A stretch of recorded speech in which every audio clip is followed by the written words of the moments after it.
با درود به بینندگان عزیز رادیو زودی، عید قربان را برایتان تهنیت میگویم و توضیحات تاجیکستان و جهان را در این روز تقدیم شما میکنم. 20 ایول این موضوع ها داریم. آفات طبیعی در عرفه عید قربان در ولایت سوخت حیات دست کم 12 نفر را از بین برد، در میانشان کودکان نیز هستند. اوسیو بونوباد رئیس ولایت ختلان میگوید زمان افغان‌ها تاجیکان را سرپناه دادند و حالا فرصتی است که باید دستی آنها را گرفت. آن را باید در روزهای وزین همسایه را میگه خدا میکنه و انتخاب نمیکنه. و رئیس شهر اصفهان امیدوار است که مقامات قرقیزستان در نسبت توجیک محکوم شده در این کشور از رحم و شفقت کار میگیرند. کمیته ولایت‌های فوق‌العاده تاجیکستان امور توزیع قربانیان در شمال کشور را اعلان کرد که بر اثر سیل و ابخوزی دیروزه به هلاکت رسیدند. به همین ترتیب تا نصف روزی امروز سیل در شهر پنجکین باعث به مرگ 12 کس شده است. جستجوی 2 جسد ادامه دارد. همکارم میرزانبی خالقزاد این موضوع را پیگیری داشت و حالا با ما در استودیو است. درود بر شما و تحولات این حادثه چی است؟ بله شهلا، این فاجعه دیروز در ساعت 4:30 رخ داد و حالا در جای به قول یعنی رئیس جماعت یاری پنجکین در جای حادثه نجات بخشان کمیته حالت‌های فوق‌العاده همراه کارمندان امور داخله جسد 2 نفر را با چرخبال جستجو دارند. تور فریدون علیموف رئیس جماعت یاری به رادیو آزادی گفت این ففتیده از کودک 4 ساله تا زن 72 ساله بودند که در وقت نگاهبین چاربا در چراگاه تابستانه در دامنه کو دچار سیل شده ففتیدند. اشرف استمزاده مسئول اداره محیط زیست شهر پنجکین هم گفت که این سیلخیزی به طبیعت ناحیه ضرر جدی رسانید و حالا از طرف مسئولان مقامات سنجیده شده ایستاده است. نتیجه ضرر وارده اعلان کرده می شود. امید یوسفی سخنگوی کمیته حالت‌های فوق‌العاده در صحبت با رادیو آزادی در رابطه به همین سیلخیزی معلومات داد. نتیجه آمدن سیل 4 کیلومتر راه موشینگرد، 2 پول، خط برق و از آن جمله با خانه‌های 8 بنای استقامتی و قطعه‌های نزد حملگی قسماً آنها از لایه‌ها پر گشتند و ضرر دیدند. و از آن جمله باید قید نمود که در دهه‌های پاستیگال، حبیشر، تیت، روگیف و ریومود که جماعت دهات ایوانتاژیک ناحیه مشروع کوهی هم نیست سیل به قید گرفته شده. نظر امیده یوسفی رو شنیدیم و در ناحیه‌های دیگری نزدیک به پنجکین شمال کشور وضع چگونه است اطلاع دارید؟ ببینید روز 19 ایول ناحیه‌های کوهستان مسجد، دیوشتیج و عینی هم شاهد بارانگری‌های شدید و آمدن سیل بودند که به گفته مقامات خسارات مالی در پی داشته است. طبق اطلاع کمیته حالت‌های فوق‌العاده فعلا کمیسیون ویژه به تحقیق خسارات وارد شده از این آفت‌های طبیعی آغاز کرده است. و در همین حال ساکنان چند دهه در ناحیه‌های عینی هم گفتند که روز گذشته سیل و بارانگری به منزل‌های آنها نیز ضرر رسانده است. از جمله سیل در دهه وشن ناحیه عینی ده‌ها چاروای مردم و نقلیات را برده است. در نواری که ساکنان به رادیو آزادی فرستادند دیده می شود که سیل راه و پلی بین دهه را خراب کرده است. طبق معلومات پیشکی در نتیجه سیل 4 کیلومتر راه ماشینگر، 2 پل، خط برق ویران شده است. تخانه‌های 8 بنای استقامتی و قطعه‌های نزد حملگی قسما از لایه‌ها پر گردیده است. تلفات نیست، افزود سخنگوی کمیته حالت‌های فوق‌العاده و یک ساکن دهه پیت ناحیه کوهستان مسجد به رادیو آزادی گفت شب گذشته در همین دهه هم سیل آمده است. امسال تاجیکستان شاهد سیل و بارانگری‌های زیاد شد که به گفته مقامات اقتصاد کشور میلیون‌ها سومانی ضرر دیده است. از جمله آفت طبیعی روز 11 می با 15 شهر و ناحیه‌های کشور ضرر رساند و در ناحیه تاجیک‌آباد جان 5 نفر با شمول 4 خواننده مکتب را گرفته مجموعاً باعث به مرگ 9 نفر شد. تشکر برای تفصیلات و بینندگان عزیز ما این موضوع رو زیر نظر داریم. در صورت به دست آمدن معلومات نو برایتان خواهیم گفت. در مسجدهای تاجیکستان امسال باری اول در شرایط پاندمی نماز عید قربان برگزار شد.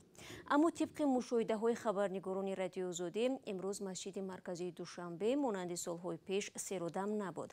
قبل از عید شورای علمای تاجیکستان به خاطر پیشگیری از خروج کرونا ویروس از نمازگزاران خواست که طلبات بهداشتی را رعایت کنند. یک طلب دیگر این بود والدین از عیدگردک یا خانه به خانه گشتن نورسان جلوگیری نمایند. مولا رجب یوسفی و شهلای عبدالله در این باره گزارش می‌دهند. صرف نظر از دعوت شورای علما برای خودداری از عید گردک، صبح امروز کوچه های دوشنبه پر از کودکان و نورسان بود. آنها از صبح بر وقت با صدای عید مبارک با منزل همسایه ها می رفتند و سوغاتی می گرفتند. شورای علما 2 روز پیش از عید قربان از ساکنان دعوت کرده بود که به عید گردک نروند چون شرایط سازگار نیست. خدای نکرده نشود که سبب انتقال این بیماری از خانه به خانه، از دری به در دیگری نشوند. اما دعوت شورای علما برای خودداری از رفتن به مهمانی از سوی برخی ها تنقید شد. برخی گفتند نباید کودکان را از خرسندیشان محروم کرد. چندین کاربران شبکه‌های اجتماعی نوشتند عید گردک میراث قدیمی تاجیکان است و بگذار برگزار شود. عید گردک باشد یا نباشد، ولی کرونا ویروس روی عید قربان در تاجیکستان تاثیر خود را گذاشته است. آرزوی ساکنان هم خلاص شدن از این بیماری است که حالا تقریبا همه روزه جان چندین نفر را میگیرد. ما آرزو داریم که به نقاب و به همین عمده در مسجد نماز بخونیم.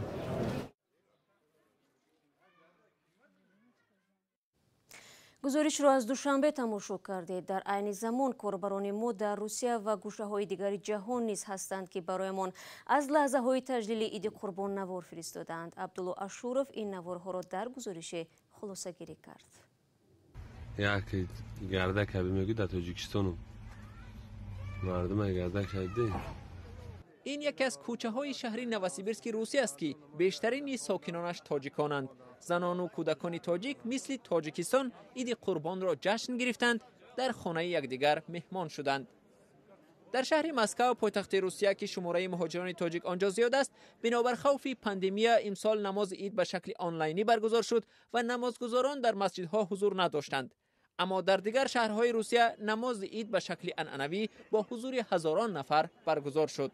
کاربران رادیوی آزادی از نمازهای عیدانه دست جمعی در مسجدهای جامعه شهرهای یکاترینبورگ، نوسیبیرسک، قزان نوار فرستادند.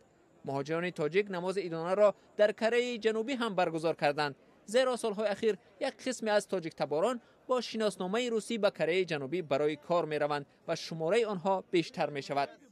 اما نه همه مهاجران در روسیه امروز توانستند عید قربان را با حال و هوای عیدانه تجلیل کنند، از جمله مهاجران کاری تاجیک در شهر تیومن.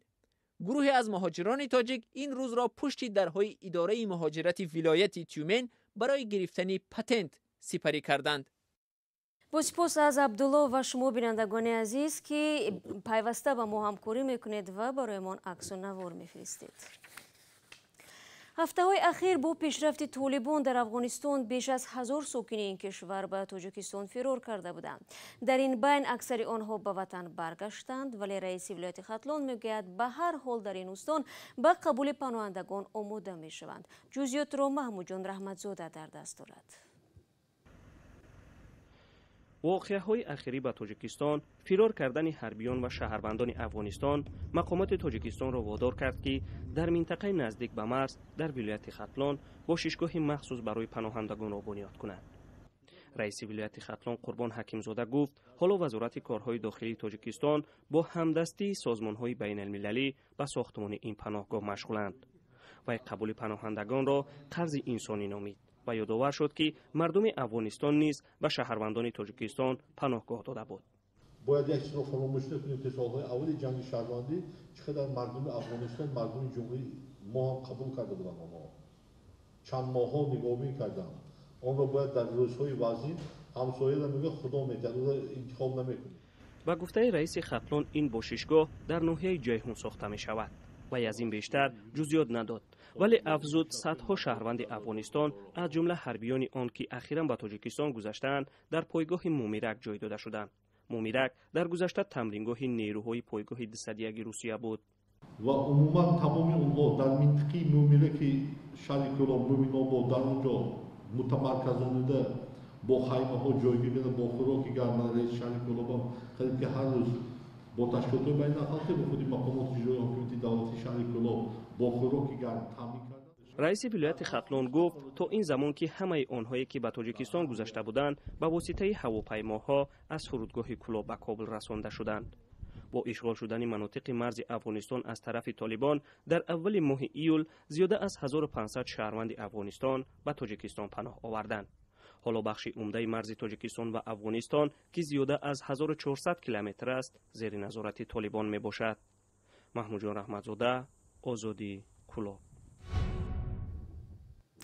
دیروز رئیس شهر اسفره درباره سرنوشت یک شهروند تاجیکستان صحبت کرد که بعد نیزوی مرزی با جمهوری قرقیزستان در این کشور بازداشت شد و دادگاه او را به عبور غیرقانونی مرز مجرم شناخت. ولی مقامدار تاجیک ضمن نشست خبری اظهار امیدواری نمود که بهبود روابط میان دو همسایه کشور به تقدیر این ساکن شهر اسفره نیز تاثیر می‌رساند. ادامه در گزارش فرزان محمدی. پس از مناقشه مرزی تاجیکستان و قرقیزستان در آخر ماه اپریل، روز 1 می یک ساکن شهر اسفره از جانب قرقیزستان با گمان عبور غیرقانونی سرحد بازداشت شده در بازداشتگاه کشور همسایه به سر میبرد. بهاءالدین بهادرزاده رئیس شهر اسفره در نشست خبریش گفت که نفر بازداشت شده ساکن 50 ساله جماعت چیلگزی سید مراد ایشانوف است. ساکن جماعت چیلگزی در جمهوری قرقیزستان قرار دارد. رسوی نزدیک قراری